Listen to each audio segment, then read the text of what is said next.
Olá, meus caros concurseiros do Aprova Premium. Vamos conversar um pouco agora sobre o conteúdo da prova da Fundação Carlos Chagas, claro, voltado para o Banco do Brasil. Então, aulão de véspera para a prova do Banco do Brasil, língua portuguesa, certo? Vejam só uma coisa, quando se fala de Fundação Carlos Chagas, há que se levar em consideração uma coisa muito importante para a prova especificamente. Banco. Quando se trata de banco, normalmente a fundação tende a trabalhar mais com parte de compreensão textual. Não é sempre assim, não. Às vezes, eles vêm com questões gramaticais, como aconteceu na prova para a Caixa Econômica, no ano, a última prova da Caixa Econômica. Eles trabalharam mais questões gramaticais. Na última prova do Banco do Brasil, eles deram privilégio à questão textual. E, normalmente, os textos escolhidos pela Fundação Carlos Chagas são exatamente mais expositivos, às vezes até narrativos. Então, vamos conversar primeiramente sobre a parte de compreensão de texto ou interpretação de texto, especificamente para a prova da Fundação Carlos Chagas, voltada para banco, certo? Então, não se esqueça de que, normalmente, os textos escolhidos são mais expositivos, não são textos expositivos argumentativos, são mais expositivos, certo? Onde eles põem uma ideia e discorrem sobre isso apenas, ou às vezes até questão narrativa. Vejam só, primeiro, leia o texto por completo. Não se esqueça, leia primeiro o texto por completo, certo? Não vá na conversa de ninguém, que você primeiro vai ler a questão, depois você vai ler o texto. Não faça isso. O nosso cérebro trabalha uma coisa importante só, de cada vez. A outra fica em segundo plano. Então, primeiro, leia o texto por completo. Só depois de entender o que o texto diz, é que deverá ler as questões e resolvê-las, relendo o texto, se necessário. Perfeito? Não se esqueça de prestar atenção, principalmente, ao primeiro parágrafo, que é a questão onde vem a ideia do autor do texto. Se o texto for expositivo, como normalmente é, apenas siga as ordens dos fatos e ideias.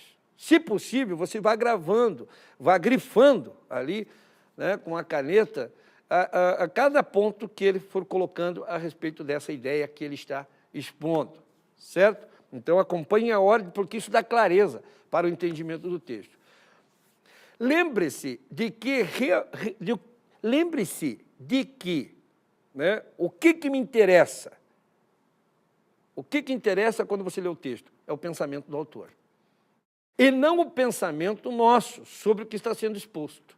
Então, lembre-se de o que realmente interessa é o pensamento do autor e não o que pensamos sobre o que está sendo exposto. O que nós pensamos sobre o tema fica só para nós. E não deve interferir na hora, porque para uma prova da Fundação interessa exatamente aquilo que o autor está expondo e o pensamento dele. Perfeito, pessoal? Então, sempre ligado nessa questão aí. Beleza? Depois, leia o enunciado do exercício, com atenção, para entender o que está sendo pedido. Porque se eu não entender também o enunciado, o que acontece? Eu não vou saber o que responder. Veja, faz parte do entendimento do próprio texto a leitura do enunciado com muita atenção. Então, questão textual. Se a prova for mais sobre isso, você já tem aí, bem dizer, toda a dica para fazer uma boa prova. Ocorre que, às vezes, vêm questões gramaticais. E, por isso, nós vamos discorrer sobre os assuntos mais cobrados aqui, além da parte de compreensão textual. Agora, a questão redacional. Quando se trata de questão redacional, tenha cuidado. Veja só, quando se trata de uma questão para verificar a redação, preste atenção a isso, para verificar a redação, a clareza e a questão gramatical, é necessário verificar toda a questão gramatical, não só a questão de compreensão, inclusive a pontuação e, principalmente, o seu entendimento. Suponhamos que você leia a alternativa A e não entenda o que está escrito. Então, você já sabe que ela está errada. Por quê? Uma das cobranças na questão gramatical é a clareza. Se não for possível entender, é sinal que não foi feito para entender. Então, a questão está errada. A alternativa já não vale, está fora de questão. A resposta vai ser aquela que você vai ler com cuidado e vai entender com facilidade. Mas de olho na questão gramatical, não esqueça isso. Outro assunto muito cobrado pela Fundação Carlos Chagas, a voz do verbo, a voz verbal. Não se esqueça de que o objeto direto da voz ativa torna-se sujeito na voz passiva. Por isso que você tem que ter um objeto direto para poder passar a oração para a voz passiva, certo? Então, ela comprou um carro foi comprado por ela. Veja, ela comprou o quê? Um carro, está na voz ativa. Um carro foi comprado por ela, está na voz passiva. Então, veja, repare, o objeto direto da voz ativa vira sujeito na voz passiva. Mantenha a mesma estrutura e tempo verbal. Não pode mudar o tempo. Quando você passa uma oração para a voz passiva, você sabe que o objeto direto vai virar sujeito e você vai ter que pegar, né, o tempo do verbo. Olha só, ao passar um verbo para a voz passiva analítica, ele receberá o apoio do verbo ser, normalmente, né, na maioria dos casos. Ao passar para a voz passiva sintética, deve-se contar com o apoio da palavra ser. Então, veja só, partícula chamada, essa palavra ser, ela é chamada de partícula apassivadora ou pronome apassivador. E o verbo deve concordar com o sujeito. Observe o exemplo. Uma Assembleia Constituinte fará a mudança na lei. Uma Assembleia Constituinte fará o quê? Verbo transitivo direto, a mudança na lei. Então, a mudança na lei é objeto direto, vai virar sujeito. Repare o tempo do verbo, fará. Como eu vou colocar o verbo ser para auxiliar, o verbo ser vai entrar no mesmo tempo, que é futuro do presente. Então, você pega o objeto direto, põe para cá. A mudança na lei será. E o verbo de lá, principal, fará, vai para o particípio, será feita por uma Assembleia Constituinte. Aí está na voz passiva analítica. Por quê? Eu contei com o auxílio do verbo ser, será, certo? Na voz passiva sintética, como que fica? Vejam que eu não posso mexer na estrutura do verbo, na estrutura da oração, na estrutura do verbo. Tem que manter o mesmo tempo. Eu sei que a mudança na lei é objeto direto, vai virar sujeito. Então, você só vai incluir a palavra ser. Como vai estar no início da frase, o verbo, o que você tem que fazer? Colocar a palavra ser, que é um pronome, né, passivador, no meio do verbo. Por isso, far-se-á a mudança na lei. Então, aqui teve o auxílio do verbo, da palavra ser, voz passiva sintética, também chamada de voz passiva pronominal. E na de cima, voz passiva analítica, você acrescentou como auxiliar, né, o verbo ser. Beleza? Então, muito atento nisso, porque é muito fácil confundir. A Fundação, ela não procura complicar na questão de voz verbal, certo? Mas atento, portanto, né, para que você não seja enganado. Cuidado com o inverso, porque, às vezes, a Fundação ela praticou sempre a transposição da ativa para a passiva. Ultimamente, ela vem trabalhando o inverso, da passiva para a ativa. Quer dizer, voltar ao estado original, certo? Então, muito atento a isso. Nesse caso, preste atenção ao tempo do verbo auxiliar. Por quê? O verbo principal vai ter que ficar no tempo do verbo auxiliar, que é o verbo ser, pois o verbo na voz ativa deverá ficar no mesmo tempo, certo? Vamos falar de regência nominal e verbal. Também é uma constante na prova da Fundação Carlos Chagas, quando trabalha com questão gramatical. A regência verbal, só para relembrar, trata da relação, ou estuda a relação, que se estabelece entre os verbos e os termos que os complementam, o objeto direto e o objeto indireto, ou que os modificam, que são os adjuntos adverbiais. Então, essa situação ela é estabelecida exatamente para, dentro de uma estrutura em que se exige ou não presença de preposição.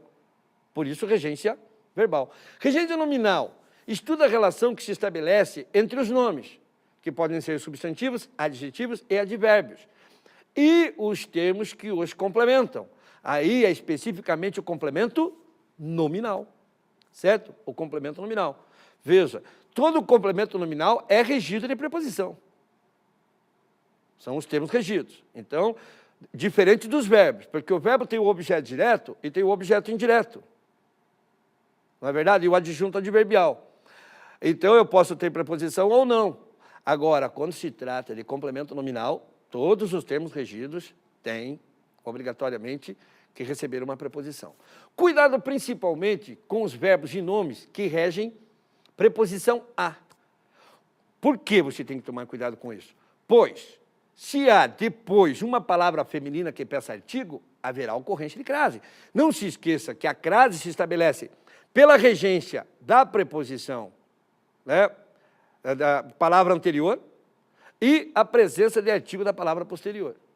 Preste atenção principalmente aos verbos assistir, no sentido de ver presenciar, que é assistirá, aspirar e ovisar, no sentido de almejar, desejar e pretender, porque daí fica aspirar a e visar a, certo? Preste atenção também, principalmente aos pronomes, os pronomes pessoais, oblíquos, o, a, os, as, lhe, lhes. A Fundação costuma cobrar isso. O, a, os, as substituem termos que exercem a função sintática de objeto direto. Observação. Se o verbo terminar em R, S ou Z, o, a, os, as viram lo, lá, los, las. E se terminar em M ou com som nasal, como cantaram ou põe, né? O, a, os, as viram no, na, nos, nas. Olha um exemplo para vocês. Dizem que Mateus cometeu o crime, mas ninguém ouviu na cena do acontecido. Viu quem? O Mateus. É objeto direto, por isso o. Se fosse a Maria, ninguém a viu. Né? Então, atento a isso, Fundação cobra. Agora, uma atenção especial para o lhe e o lhes. É prática muito comum na prova da Fundação eles cobrarem esse pronome. Primeiro, lhe, lhes substituem termos que exercem função sintática de objeto indireto. Adjunto adnominal é complemento nominal. O mais comum na prova da Fundação é cobrar o objeto indireto e o adjunto adnominal. Só que a Fundação ela vai falar, né, do termo com valor possessivo. Esse vai ser o adjunto adnominal. Perfeito? Então, vejam só, é importante entender essa situação, portanto, tem um exemplo para você de objeto indireto aí, ó. Nunca obedeceu aos pais, nunca lhes obedeceu. Tirou o seu direito à greve, tirou-lhe o direito à greve. Esse lhe, de tirou-lhe o direito, está substituindo o seu. Então, é um pronome com valor possessivo, certo? E o exemplo para um complemento nominal, que é muito raro na prova, em todo caso está aí para você ter uma orientação, sempre foi fiel aos pais, sempre lhes foi fiel, porque quem é fiel a alguém, certo? Período composto, outra constante na prova da Fundação, muito importante. Quero chamar a atenção aqui para as orações adverbiais, principalmente as que determinam circunstâncias de causa e consequência. Muita gente acaba errando esse negócio por distração. Olha o exemplo que está aí para você. Andava tão distraída que mal via a vida passar. Temos uma consequência. Andava tão distraída, consequência, que mal via a vida passar. Certo? Então, eu tenho uma relação, eu tenho uma consequência. Aí, que mal via a vida passar. Olha a transformação que eu fiz. Como andava distraída, mal via a vida passar. Agora, a conjunção está no como. Então, eu tenho uma causa. Como andava distraída. Vejam que a distração é a causa, né, de não ver a vida passar. Então, o importante disso, a Fundação, ou ela vai cobrar a consequência, ou ela vai cobrar a causa. Ou ela cobra os dois ao mesmo tempo. Repare que nos dois exemplos que eu dei para vocês, passou aí para vocês, né, nos dois exemplos, nós temos uma relação de causa e consequência, chamada de causa e efeito na prova da Fundação. Ou causa e consequência, ou causa e efeito. No primeiro, nós tínhamos uma consequência. No segundo, nós tínhamos uma causa, mas nos dois períodos temos uma relação de causa e consequência ou causa e efeito. Certo? Atentos a isso, para não confundir. A fundação também cobra concessão, pessoal. Com quanto, mesmo que, ainda que, embora, apesar de que, são as principais conjunções que introduzem a concessão. Embora fosse aplicada, não conseguia fazer as tarefas. Mesmo que fosse aplicada, não conseguia fazer as tarefas, né? Então, atento a isso. Com quanto fosse aplicada, não conseguia fazer as tarefas. Atento ao com quanto. Cuidado para não confundir com uma oposição, que é a ideia expressa pela oração coordenada adversativa. E as conjunções são mas, porém, todavia, contudo, entretanto e no entanto. Não vai confundir. Mas, porém, todavia, contudo, entretanto e no entanto. É para a oposição, é a adversativa, a coordenada adversativa. Mesmo que, ainda que, embora, apesar de que e com quanto, é para a concessão, a adverbial, né, concessiva. Perfeito? Período simples. Como que a fundação vai cobrar aí o período simples, pessoal? Sempre há uma questão quando ela resolve cobrar também gramática na prova para bancos, certo? A fundação costuma cobrar a predicação verbal, nesse caso, ou solicita a função sintática de um termo da oração. Exemplos. O verbo que pede o mesmo tipo de complemento. Temos quantos tipos de verbos? Temos verbos intransitivos, que não pedem complemento. Os convidados chegaram. Olha, quem chega, chega. Quem chegou? Os convidados. Reparem, basta o sujeito e o verbo, e eu entendo a frase. Então, esses são os chamados verbos intransitivos. B, temos os verbos transitivos diretos, que pedem complemento sem preposição. Ele analisou a proposta. Ele analisou o quê? Olha, o cara entra e fala, eu analisei. Você fala, analisou o quê? A pergunta do que e quem após o verbo vai indicar que o verbo é transitivo direto. Quer dizer, e o seu complemento não vai ter preposição. Ele analisou o quê? A proposta, objeto direto, certo? C, transitivos indiretos. Temos verbos transitivos indiretos, que pedem um complemento com preposição. Olha o exemplo. Todos contribuíram para a festa. Quem contribui, contribui para alguma coisa. Para quê? Para a festa. Veja, um complemento com preposição. Então, para a festa, vai ser o objeto indireto. Na D, também temos verbos chamados transitivos diretos e indiretos. Isso quer dizer que pedem dois complementos, um com e outro sem preposição. Ofereceu-nos apoio. Olha só, ofereceu o quê? Ofereceu a quem? Uma pergunta com outra sem preposição após o verbo indica que o verbo é transitivo e indireto. Ofereceu-nos o quê? Apoio, o objeto direto. Ofereceu a quem apoio? A nós, o objeto indireto. Atentos a isso. Já caiu. Normalmente cai o verbo transitivo direto. Depois o verbo transitivo indireto. Mas caiu ano passado o verbo transitivo direto e indireto também. E na E, os verbos de ligação, gente. Ser, estar, parecer, ficar, andar, continuar, permanecer e tornar-se são verbos de ligação. E qual é a função do verbo de ligação? Fazer uma ponte entre o sujeito e o seu verbo. Esses trazem, fazer a ponte entre o sujeito e a sua qualidade. Esses verbos de ligação trazem consigo um predicativo do sujeito. Olha o exemplo. As meninas andavam agitadas. Andavam, verbo de ligação. As meninas, o sujeito. Agitadas, a qualidade do sujeito. Portanto, predicativo do sujeito. Não se esqueça disso. Ser, estar, parecer, ficar, andar, continuar, permanecer e tornar-se são verbos de ligação. Eles têm que ter o predicativo do sujeito. Se eles não tiverem o predicativo do sujeito, não são verbos de ligação daí. Certo? Atentem à questão, então. Veja lá que tipo de verbo que eles vão destacar e daí vai procurar lá, acompanhando o enunciado lá. Perfeito? Muito bem. Além de período simples, o que mais que a fundação costuma cobrar? Verbos, gente. Não tem como escapar dos verbos. Muito atentos agora, porque ela pode até não cobrar o restante numa prova voltada para banco, trabalha mais texto, mas o verbo pode cair, sim, é o mais fácil de cair. Então, observe, formas comuns de a Fundação cobrar verbos. Primeiro, flexão verbal. Saiba principalmente os verbos ver, vir, por e ter e seus derivados. Por exemplo, do ver, o prover, o rever, o antever, o entrever. Do vir, o advir, o intervir, o provir. Do por, o propor, o compor, o antepor, o sobrepor. Do ter, o conter, o deter, principalmente esses dois. Conter e deter são os que mais caem na prova da Fundação. Não se esqueçam de que esses verbos acompanham os seus primitivos, né? O ver, vir, por e ter, que são, né? Então, atentos aos derivados. Isso ele cobra. Preste atenção à terceira pessoa, principalmente, tanto do singular como do plural. Por exemplo, o policial, né, deteve o meliante.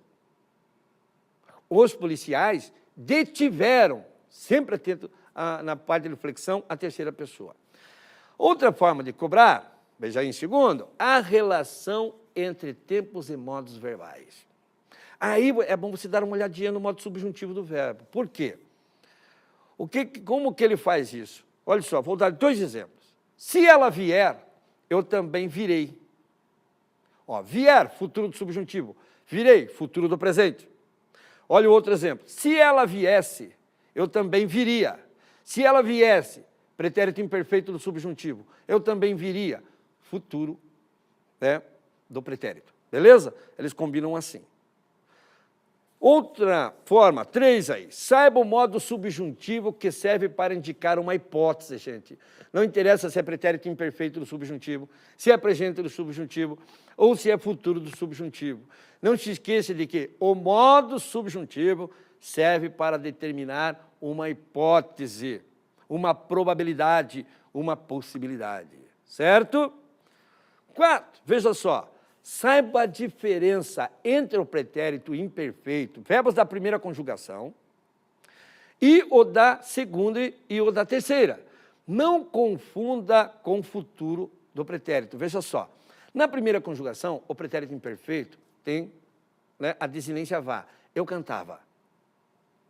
Tu cantavas. Ele cantava. Enquanto que na segunda e na terceira conjugação, gente, é diferente. Pega o verbo beber. Eu bebia. Olha, é o ia. Na primeira conjugação é o vá. Na segunda e na terceira conjugação é o ia. Eu bebia, eu partia. Então, não vá confundir isso com o futuro do pretérito. Eu partiria, eu beberia, eu cantaria. Não vá confundir, porque eles vão tentar confundir você se colocarem essa situação na prova. Muito atento, portanto, a isso. Não se esqueça, certo? Muito bem, vamos falar então agora de pontuação. Sempre aparece uma questão de pontuação quando eles trabalham gramática, também. A FCC normalmente trabalha a pontuação nos adjuntos adverbiais deslocados na oração. Não se esqueça que o lugar de um adjunto adverbial na oração é normalmente no final. Se vier deslocado e for composto por até 2 elementos, não é obrigatório isolá-lo por vírgula. É opcional, é facultativo. Mas se ele for composto por mais de 2 elementos, a presença da vírgula se torna obrigatória, gente.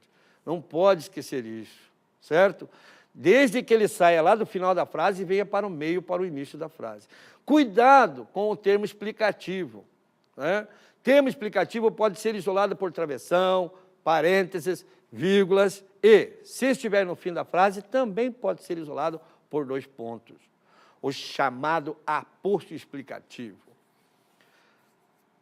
Outro tema que cai, outro assunto que cai, conteúdo muito comum e que está presente em todas as provas da Fundação, é a concordância verbal e nominal, principalmente a verbal.